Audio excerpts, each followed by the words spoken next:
संसार में जितने भी फल हैं उनमें गुठली या छिलका अवश्य होता है, लेकिन भागवत कथा भागवत एक ऐसा पका हुआ फल है जिसमें न गुठली होती है न छिलका होता है, सिर्फ रस ही रस भरा होता है। जी हाँ, रस ही रस, आनंद रस।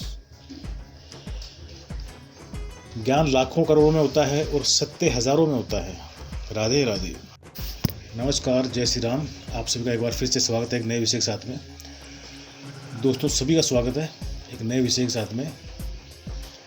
दोस्तों, हिंदू धर्म में, हिंदू संस्कृति में पूजा पाठ जब तक या किसी भी अनुष्ठान के पश्चात हर जगह आरती करने का विशेष महत्व होता है। तो दोस्तों, आरती जो है सभी हिंदू धर्म में सभी जगह पूजा पाठ के दरमियान आरती अवश्य गाई जाती है। दोस्तों, एक आरती है ओम जय जगदीश हरे।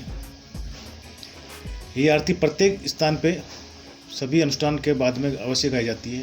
तो दोस्तों, क्या पता है आपको, ये ओम जय जगदीश हरे, स्वामी जय जगदीश हरे आरती जो है ये किसने लिखी, कब लिखी, कैसे लिखी,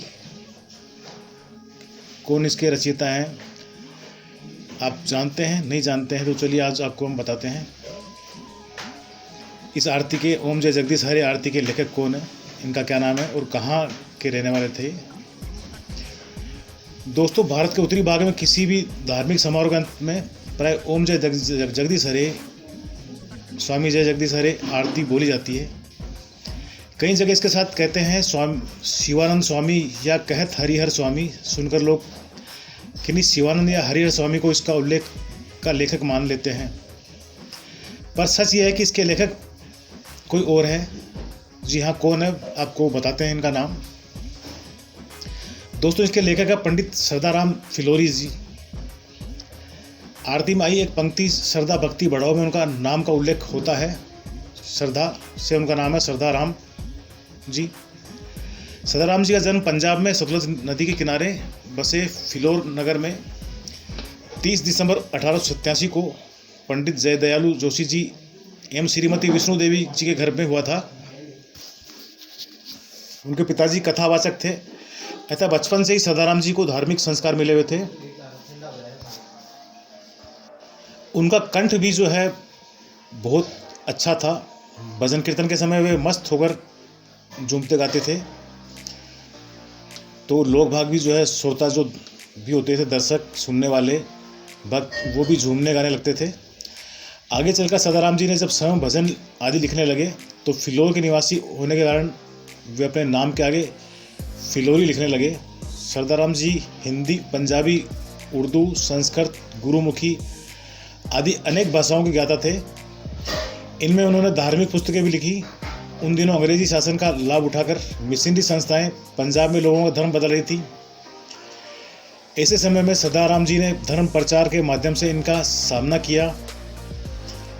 एक बार महाराजा रणधीर सिंह मिशनरियों के जाल में फंसकर धर्म बदलने को तैयार हो गए थे। जैसे ही ये बात सरदाराम जी को पता लगी, वे तुरंत वहां गए और महाराज से कई दिन तक वार्तालाप करी, उनको समझाया, उनसे बहस करी, जिद्दोजहद किया और उनके विचार बदल दिए। सरदाराम जी मुख्यतः कथावाचक थे। श्रेष्ठ वक्ता होने के कारण गीता, भागवत, रामायण, महाभारत आदि पर प्रवचन करते समय उनमें वर्णित युद्ध में प्रसंगों का वे बहुत ही जीवंत वर्णन करते थे। श्रोताओं को लगता था कि वे प्रत्यक्ष रूप से युद्ध क्षेत्र में बैठे हैं और वहाँ का जो है आंखों देखा हाल देख रहे हैं, सुन रहे हैं, इस प्रकार उनको प्रतीत होता था। परंतु इस दौरान वे लोगों को विदेशी और विधर्मी अंग्रेजों का विरोध करने के लिए भी प्रेरित करते रहते थे। एक बार युद्ध का प्रसंग सुनाते हुए वे 1857 के स्वतंत्रता संग्राम की मार्मिक कहानी बताने लगे।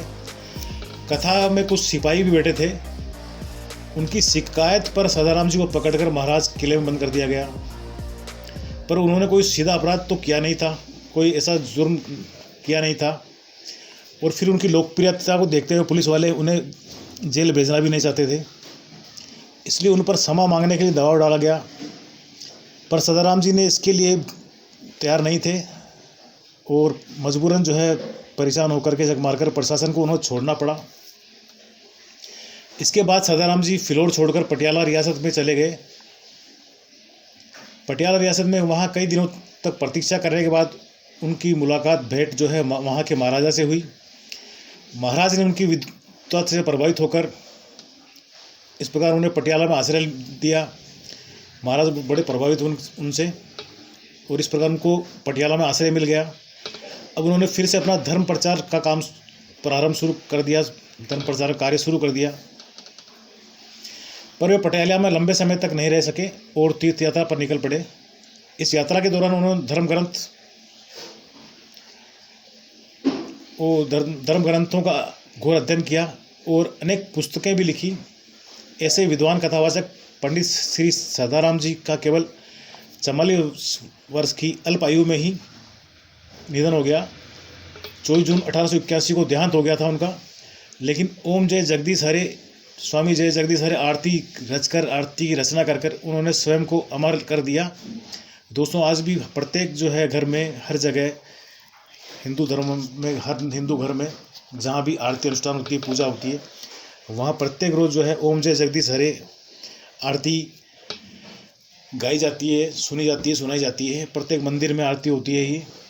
तो श्री सदाराम जी जो है इस दुनिया को अलविदा अल्पायु में कह रहे, लेकिन उनकी ये रचना की हुई आरती उनको अमर कर गई, जो कि जब तक ये सृष्टि रहेगी, सनातन धर्म रहेगा, सनातन संस्कृति में ये आरती चलती रहेगी, तब तक जो है श्री सदाराम जी अमर रहेंगे।